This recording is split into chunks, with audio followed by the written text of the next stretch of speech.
মানে এত বছরেও বিগত 16, 17, 20, 25, 30 বছর, 40, 50 বছরেও আগের হিসাবগুলো আসলে বাদ দেওয়া যায়, কিন্তু বিগত 16, 17 বছরেও বিএনপির স্লোগানগুলা মডিফিকেশন করা যায় নাই।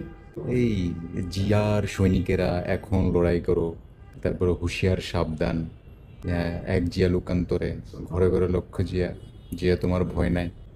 অনেক সুন্দর। মানে হচ্ছে কি, মানে একজন শিক্ষিত কোনো কর্মীও কি বিএনপিতে নাই যে হচ্ছে স্লোগানগুলোর মডিফাই করতে পারে, আরও অ্যাট্রাকটিভ করতে পারে, আরও সুন্দর করতে পারে? বছরের পর বছর একই স্লোগান, এবং হচ্ছে এটা হচ্ছে মুখস্থ স্লোগান।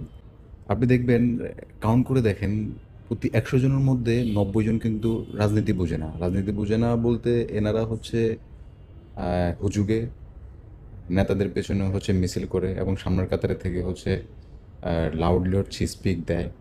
জিয়ার সৈনিকেরা প্রথমে এটা বলে কিন্তু রাস্তায় নামে। এটা হচ্ছে মুখস্থ স্লোগান। এই জন্যই বলতেছি, আপনি দেখবেন বিভিন্ন জায়গায় কিন্তু বিভিন্ন বড় বড় নেতাকর্মীরাও কিন্তু ভুলভাল স্লোগান দিয়ে বসে থাকে।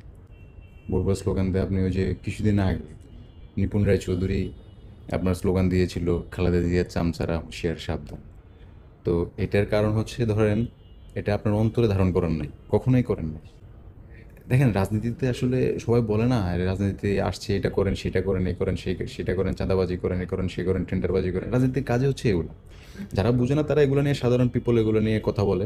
কিন্তু রাজনীতি মানে হচ্ছে এটা। রাজনীতি মানুষ বছরের পর বছর এটার জন্য অপেক্ষা করে, বিভিন্ন পদ পদবি এটার জন্যই হয়, বিভিন্ন ইলেকশন এটার জন্য হয়।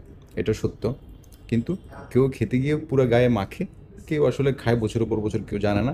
রাজনীতি মানে হচ্ছে এটা। এটা কোনো বিষয় না। কিন্তু আপনি যদি মনে করেন যে রাস্তায় নেমে গেছেন, একটা স্লোগান দিয়ে দিছেন, হ্যাঁ, মানে স্লোগান দেওয়ার জন্য দেওয়া, মানে একটা দলকে, ঠিক আছে, মানে একটা নেতাকে অন্তরে ধারণ করতে গেলে যে কী কী করতে হয়, এগুলো নিয়ে কেউ কখনো ভাবে না, কেউ কখনো এগুলো নিয়ে কাজ করে নাই।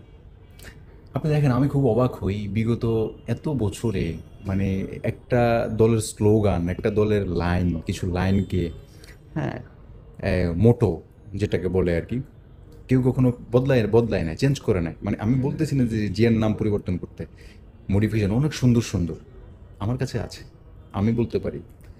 মানে অনুরোধ থাকলেও আমার কোনো ফ্রেন্ড সার্কেল, আমার লিস্টের কিংবা আমার এলাকার কেউ আমার আবার রিকোয়েস্ট করেন না যে আমি আপনাদেরকে লাইন বানায় দেওয়ার জন্য, কিংবা হচ্ছে আরও সুন্দর কী বানায় দেওয়া যায়। রাজনীতিবিদরা বা হচ্ছে বিশ্লেষকরা হয়তো বলতে পারে যে না, এটা ঐতিহ্য। ঐতিহ্য তো দল, ঐতিহ্য তো একটা নাম, ধানের শীষ, জিয়া, ঐতিহ্য তো তারেক আছে না?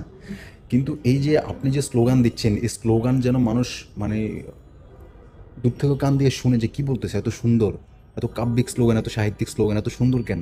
মানে কে বানাইছে এটা, কে বলতেছে এটা? এত সুন্দর মধুর স্লোগান হইতে পারে, ঠিক আছে, এত সুন্দর মিছিলও হইতে পারে।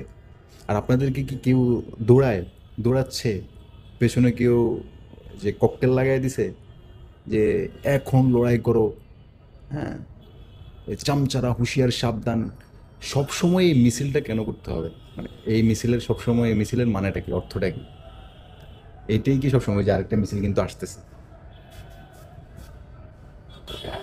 এই যে আরেকটা মিছিল আসতেছে, হ্যাঁ, এই যে। যদিও এটা মনে হয় জামাত টামাতের মিছিল হইতে পারে, কিন্তু সবচেয়ে বড় কথা হচ্ছে না, মানে আমি খুব সুন্দর, মানে আমার কাছে আছে, আমি এগুলো নিয়ে ভাবি যে আরও কত সুন্দর করা যায়।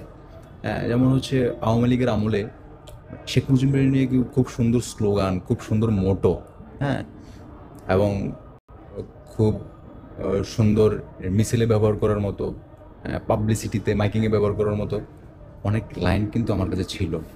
এবং সেটা আমি অ্যাপ্লাইও করেছি। তার মানে যে হচ্ছে আমি কোনো দল করি বা দলের ইতি করি, এটা না। মানে এটা হচ্ছে বিশ্লেষণ করা বা অ্যানালাইসিস করে হচ্ছে যে জিনিসগুলো পাওয়া যায় আর কি, মানে যে জিনিসগুলো চিন্তা করি আমি আমার জায়গা থেকে আর কি।